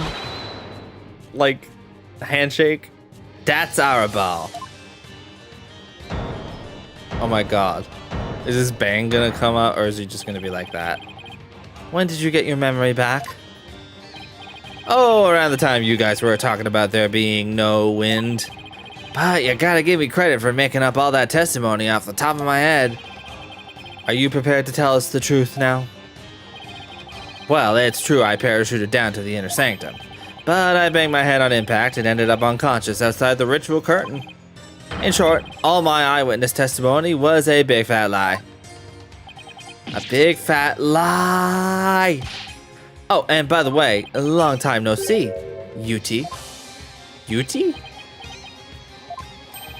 Wait, they know each other? Your Majesty. This filthy rebel belongs in a jail cell. Man, there's a lot we don't know about Nayuta's past. Bailiff sees him at once. Apollo seems to know him. He knows this rebel guy. What's going on with this dude? Seems you really have forgotten the will of the dragon, huh? Oh my god, Nayuta was a rebel. He's a former rebel, isn't he? But I haven't. And no dogs of the Goran regime are gonna lay a finger on me. Alley-oop! Oh dang, he just bounced. Deploy all available resources. I want all units placed on high alert. Yeah, this is kind of like, I mean, yeah, this is the third case at the end of the day, right? We gotta get we gotta get things moving with the main plot. We spent two cases just kind of waffling. Honestly, I can't believe this is the same game as Magical Turnabout. That feels like so different in my mind. Those feels like two different games to me. You know? The escaped prisoner escaped again. The police force has been placed on high alert. He will be caught before long. An escaped prisoner who escaped the law again after giving a ton of false testimony. Yeah. Let's go back to the bunny girls.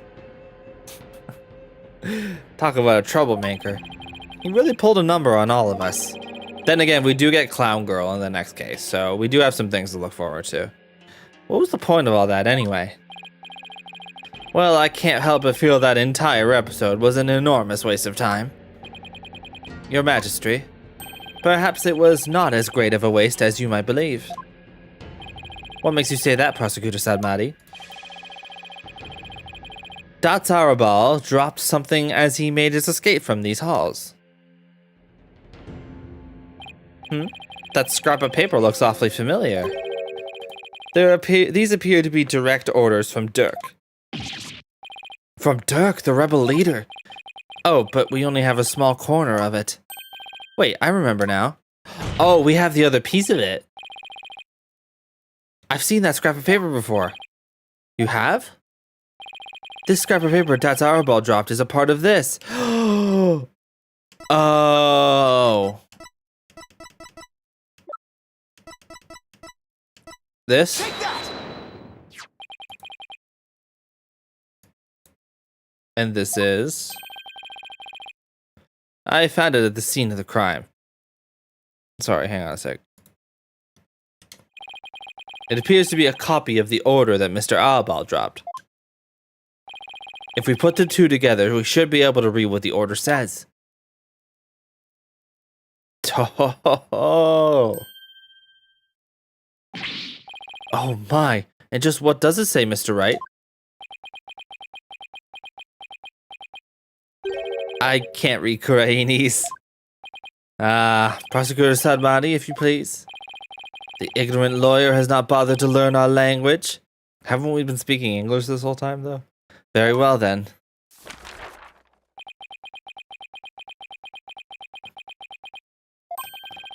I do not understand. Well, what does it say? Using the lamplights as a landmark, he was to parachute down to the inner sanctum. Upon the rite's completion, he was to don Lady Kira's robes and make his escape. What? That is how he was escaped from prison?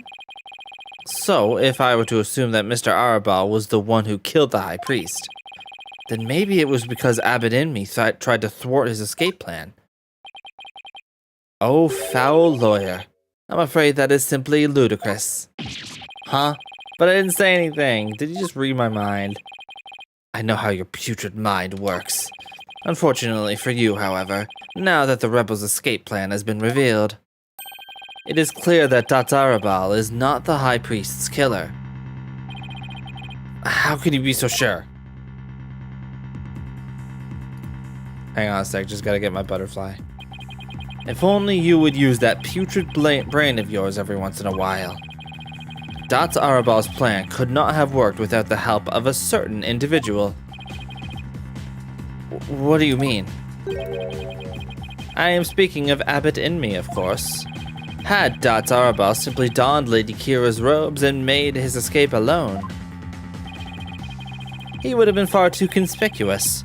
But were he by the High Priest's side, the faithful citizens praying in the plaza would have had no cause to suspect anything. It is, therefore, unthinkable that Dot's Arabal was the High Priest's killer. So then, you're saying the High Priest was a... Oh, I cannot bear to say it. I am afraid it is so. He numbered among the rebels who threaten our kingdom. How could this be? The High Priest? A rebel? There must be some kind of mistake. Let it go and move on. Accept the truth. It is the only way. And that goes double for you, defense. Cease your futile battle now. And why should I? Because I will now put the final nail in the coffin of the accused. Now that we have eliminated Dot's Arabal from our list of suspects, there is only one person that still remains. The accused, Maya Fey. Hold it right there. Aren't you forgetting something important? Something important? Please do explain, defense. We can't end this trial without looking into the third party. I'm talking about the true identity of the Lady Kira we saw in the seance vision. If that wasn't Dot's Arabal, then who was it?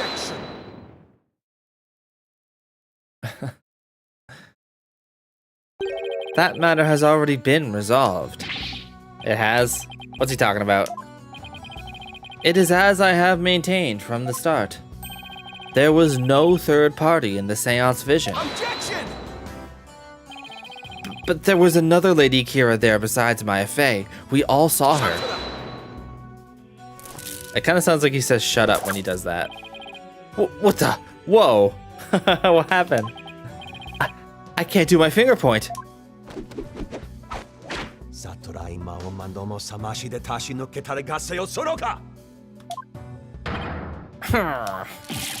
Yeah! Okay, he's just assaulting people in court now. Are we gonna let him get away with this? It is time to let it go and move on. Your fate has already been sealed, much like your arm. This hardly seems fair. It is quite simple once you consider where the victim and the accused were at the time. If the victim was near the spring with his back to the accused, what would he see ahead? Besides the water itself, there was nothing but the Warbad statue. Warbad. Guys, just remember, Warbad. Precisely. The Lady Kira we saw in the seance is the Warbad statue draped in her sacred robes. Yeah, he's getting a little nervous, I think. No way! The accused wanted the false Lady Kira to appear in the seance vision. He understands the true power of the point.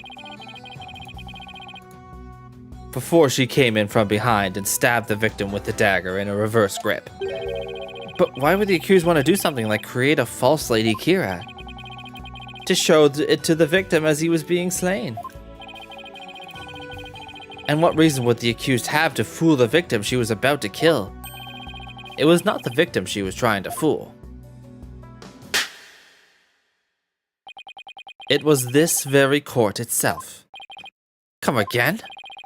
Suspicion would not fall on the accused if it looked as if another Lady Kira was there.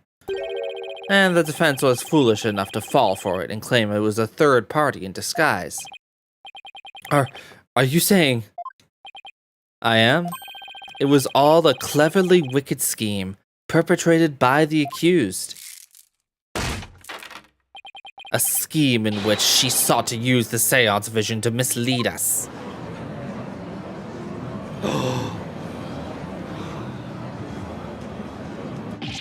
This can't be happening. What a face you are making, Defense. I am surprised you are taking this so hard. After all, did I not clearly state a while back that you were chasing after naught but a deluded fantasy? Something has occurred to me, you see. And your allegations of a third party are but a yeah, okay, so we flash back to the part where he says deluded fantasy. Okay, I got it. Writing. You're telling me he knew this is how it would turn out all the way back then? And that he was just waiting for the most effective moment to spring it on me? Do you understand now? I have had you dancing in the palm of my hand this entire time. It can't be. This is an outrage. You took our royal priestess's sacred divination seance and used it to commit this most foul and despicable murder. No, I did nothing of the sort. Nick, it's not true. I didn't. Cease this ugly display. Your fate is sealed now that the facts have been exposed. Your Majesty, the time has come to convict this criminal who only seeks to taint this sacred hall. Indeed, it seems this trial is over. No, it's not over yet. Does the defense wish to offer up yet another counter-argument or something? One of your silly little contradictions or something? The accused is, not the killer. And, here's why. Now what do? I've got nothing. It would appear that the defense has run out of arguments to make. I thought for sure that the rebel was the killer. The only person with a possible motive, the one dressed as Lady Kira, has vanished. And I've got nothing to use against Prosecutor Sadmati's argument. Damn it, I can't lose now. Not like this. Very well then, I shall now render my verdict. Wait. Please, wait, I'm begging you. It is time to let it go and move on. This trial need not be drawn out any longer. The defense has failed to counter the charge filed by the prosecution. In accordance with the law, I invoke the Defense Culpability Act against the defense. Now then, this court finds the accused, Maya Fey, and the defense, Phoenix Rite, Milky. Oh no. Ah! Well, it's over. It's done. We're finished. There's no more Phoenix Rite. It's Jover. Nothing's gonna happen now. Your Majesty, please forgive the interruption, but... Oh, okay, you just have a gun in court. I guess that's fine. What is the meaning of this? A body has been found in the Plaza of Devotion, Your Majesty. What's this? A body? What happened now? And we found this sticking out of the victim. That's the ceremonial dagger. Lady Kira, she has returned from the Twilight Realm once more. She has come to defeat the rebels. Peace. Well, it would seem the dagger that was once lost has now been found. I have one more thing to report, Prosecutor Sadmati. Yes? This dagger. It bears the fingerprints of Maya Fey on it. What? But, why would Maya's prints be on it?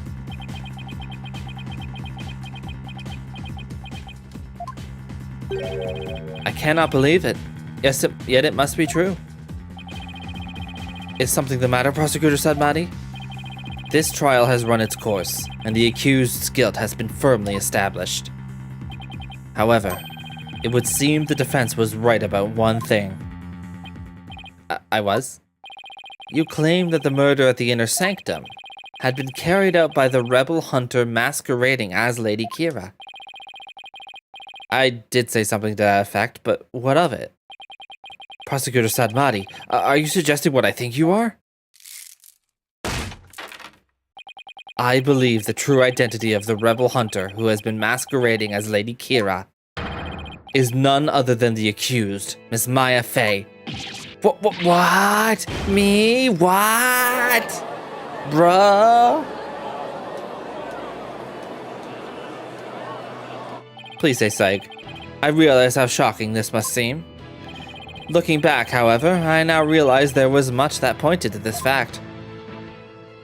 The rebel hunting Lady Kira was first sighted about 2 years ago, and the accused first came to our kingdom 2 years ago as well. Why, the timing matches perfectly. But there is more. That warning letter was found in the High Priest's bedroom 3 days before the rite. Despite his house being locked up tight that night. Objection! How does that prove anything? Objection! It is difficult to believe an intruder could have found a way to enter such a secure house. However, the accused was known to come and go freely there. Mainly to prepare for the purification rite. Abedinmi was an important figure with a ton of duties, including trading acolytes. He was really kind, even to a foreigner like me. He even invited me over to his house whenever I was between training sessions. Yeah, he was a bro. Even if he was a rebel, he was still a bro. The accused could have easily left the house unlocked for herself without anyone noticing. No! No way. There's no way. There's no shot. If we assume that the accused was Lady Kira, that more than establishes her motive for killing the High Priest. Yes, the victim was secretly an insurgent, bent on helping Datarbal escape after all. Precisely, that made him a target of Lady Kira's wrath.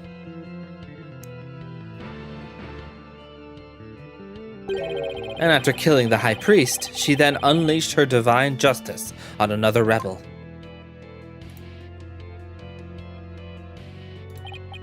So it seems the scope of this case has expanded. We now have 2 murders perpetrated by Miss Maya Fey, masquerading as Lady Kira. No, it's Jover. But that means we can't end the trial, right?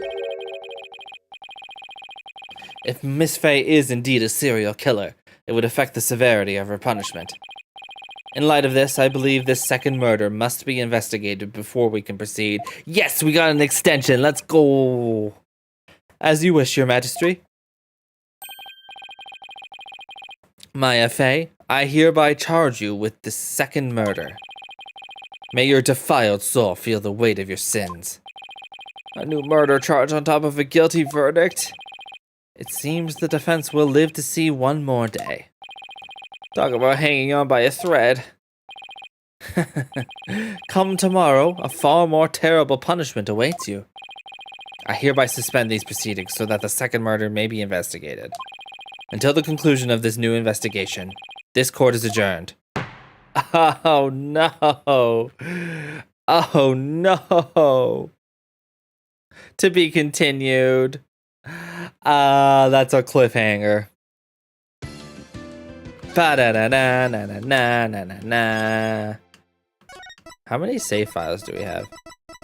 Only 10, huh? I feel like Greatest Attorney even had more than that. That's cool, though. Whoa! Whew. Bro, I don't know if I said it yet, but I don't think I slept at all last night. I went from like 11 p.m. to 5:30 a.m. I lied in bed, no screens, no anything. I didn't have any distractions, and I genuinely don't think I slept at all. I cannot do that. I'm a nighthawk. I can't do that. I can't do that. I had to do it for today, but I can't make a habit. Well, I mean, I'd probably get used to it if I made a habit of it, but I don't know. I just like doing things at night. I'm definitely a nighthawk at heart. So yeah.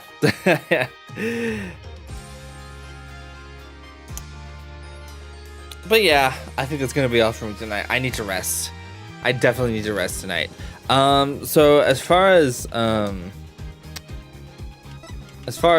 this case, oh no, wrong game. As far as this game goes, we still have an investigation and another trial. So we will see what happens. Hopefully we will abdicate Maya Faye in the 2 murders that she's now accused of committing, and 1 has been successfully prosecuted. Oh no. Oh no. It's Jover. It's so Jover, dude.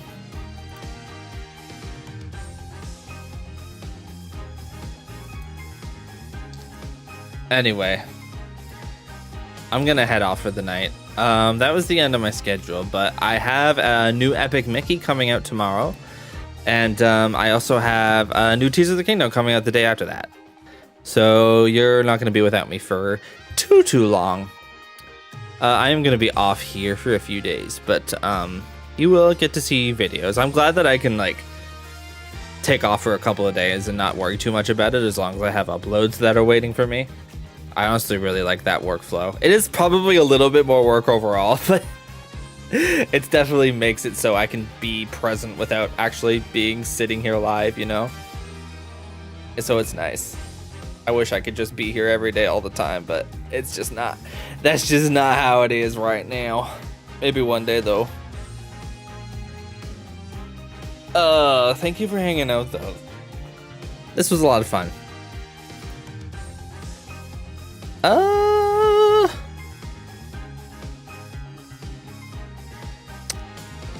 Bop, bop, bop. Bop, bop, bop. Bop, bop, bop. Oh, you know what? Rosette is just starting Persona 3 for tonight. I guess actually finishing the game, but starting the stream. So, I'll send you over to her.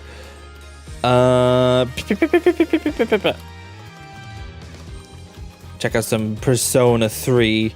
Baby. All right. Thanks for hanging out, everyone. I will see you. I'll try to post the schedule like tomorrow for the next set of uploads and whatnot. Or probably tomorrow or Monday for sure. Okay. Thank you for hanging out, everyone. I'll see you next time. Bye. Thank you.